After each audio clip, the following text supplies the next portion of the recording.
వచ్చినటువంటి మీడియా మిత్రులందరికీ ముందుగా హృదయపూర్వకమైనటువంటి నమస్కారం. అలాగే మీ అందరినీ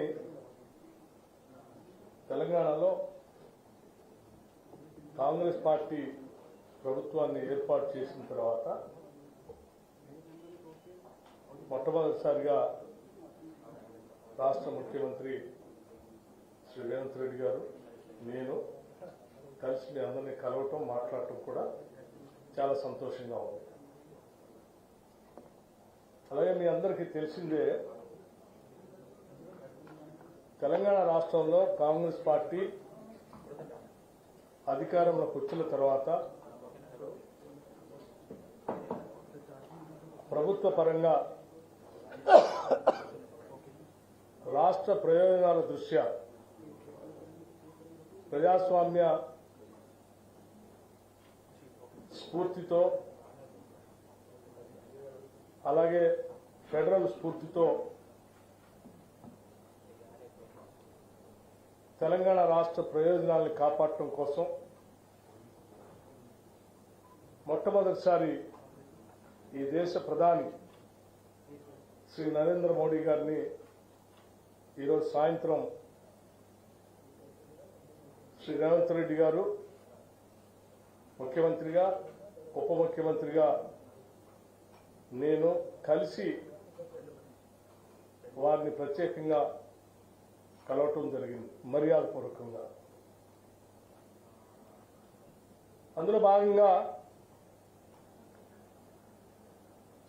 తెచ్చుకున్న తెలంగాణ రాష్ట్ర ప్రయోజనాలు కాపాడటం కోసం, అలాగే ప్రత్యేక రాష్ట్ర ఏర్పాటు కార్యక్రమంలో భాగంగా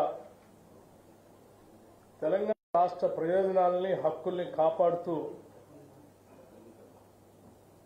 బైఫర్కేషన్ యాక్ట్లో తెలంగాణ రాష్ట్రానికి అందించినటువంటి అనేక అంశాలని దేశ ప్రధాని శ్రీ నరేంద్ర మోడీ గారి దృష్టికి తీసుకొని రావడం జరిగింది. తీసుకొని వస్తూ మేము రాష్ట్రం కోరి కొట్లాడి తెచ్చుకున్నదే నిధులు, నీళ్లు, నియామకాలు. వీటికి సంబంధించి బైఫర్కేషన్ యాక్ట్లో పొందుపరిచినటువంటి హక్కుల్ని గత ప్రభుత్వం 10 సంవత్సరాలుగా తాత్సర్యం చేస్తూ కేంద్రం నుంచి తీసుకొని రావాల్సినటువంటి కొన్ని ముఖ్యమైన అంశాలని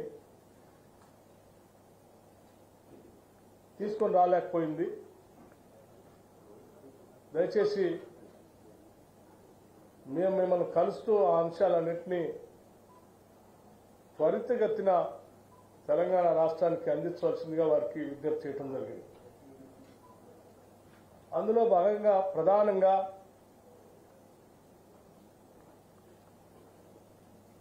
స్టీల్ ప్లాంట్ బయ్యారంలో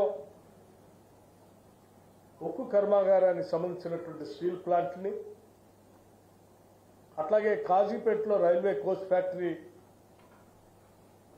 అలాగే గత ప్రభుత్వంలో అంది ఇచ్చినటువంటి ఐటీఐఆర్కి సంబంధించినటువంటి ప్రాజెక్ట్ని వాటిని వెంటనే అందించడమే కాకుండా ఏ నీళ్ల కోసం అయితే మేము పోరాటం చేశామో ఆ నీళ్లను తెలంగాణ రాష్ట్ర ప్రజలకు అందించడం కోసం ఒక జాతీయ ప్రాజెక్టుగా పాలమూరు రంగారెడ్డిని కూడా ఆనాటి బైఫర్కేషన్ యాక్ట్లో తెలంగాణ రాష్ట్రానికి ఒక జాతీయ ప్రాజెక్టు ఇస్తా అని చెప్పారు. దాంట్లో భాగంగా ఈ పాలమూరు రంగారెడ్డిని పరిగణలో తీసుకొని శాంక్షన్ చేయవలసిందిగా కోరుతూ, అలాగే ఒక ఐఐఎంని హైదరాబాద్కి శాంక్షన్ చేయవలసిందిగా, ఒక సైనిక్ స్కూల్ని తెలంగాణ రాష్ట్రానికి ఇవ్వవలసిందిగా, అట్లాగే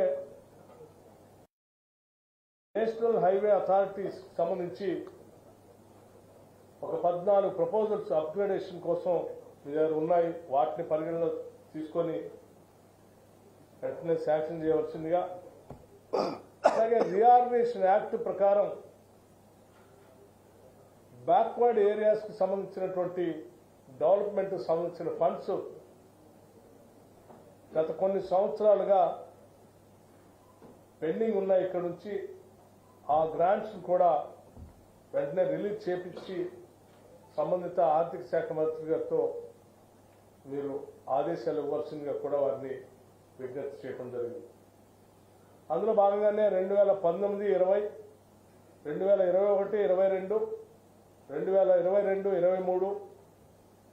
2023, 24 సంబంధించి దాదాపు ఒక 1800 కోట్లు దాని పెండింగ్ ఉన్నాయి. వాటిని కూడా రిలీజ్ చేయమని అడిగాం. ఎందుకు ఈ విషయాలన్నీ వారి దృష్టి తీసుకొచ్చామనంటే, తెలంగాణ ప్రజల యొక్క భవిష్యత్తును దృష్టిలో పెట్టుకుని ఒక అద్భుతమైనటువంటి తెలంగాణ నిర్మించుకోవటం కోసం ప్రత్యేక రాష్ట్రం తెచ్చుకుని ఉంటే 10 సంవత్సరాలు పాలించినటువంటి బీఆర్ఎస్ ప్రభుత్వం వారి ఆర్థిక అరాచకత్వంతో ఆర్థిక వ్యవస్థలన్నింటినీ కూడా చిన్నాభిన్నం చేయటమే కాకుండా మించిన అప్పులు తెచ్చి రాష్ట్రం పైన పెనుభారం వేశారు. ఈ ఆర్థిక పరిస్థితి నుంచి బయటపడుతూ రాష్ట్ర ప్రయోజనాలను కాపాడుతూనే భవిష్యత్ తరాలకి మేము అందించడానికి కావాల్సినటువంటి ఆర్థికపరమైన సహాయ సహకారాలను కూడా కేంద్ర ప్రభుత్వం నుంచి ఇదోచకంగా అందించాలని కోరుతూ పెండింగ్ ఉన్న వాటిని రిలీజ్ చేయడమే కాకుండా ఇంకా అదనంగా కూడా సాధ్యమైనంత వరకు ఈ తెలంగాణ రాష్ట్రానికి అందించి ఇవ్వవలసిందిగా వారికి విజ్ఞప్తి చేయడం జరిగింది. అట్లాగే 2015, 19, 2020, 21 సంబంధించి ఒక 450 కోట్ల రూపాయలు పెండింగ్ ఉన్నాయి. అవి ఇంకొక 2250 కోట్ల రూపాయలు గవర్నమెంట్ ఆఫ్ ఇండియా నుంచి రావాల్సి ఉన్నాయి. ఈ గ్రాంట్స్ సంబంధించి వాటిని కూడా వెంటనే సాధ్యమైనంత మేరకు తెలంగాణ రాష్ట్ర ప్రభుత్వానికి రిలీజ్ చేయవలసిందిగా వారిని కోరటమే కాకుండా రాష్ట్ర ప్రయోజనాల దృష్ట్యా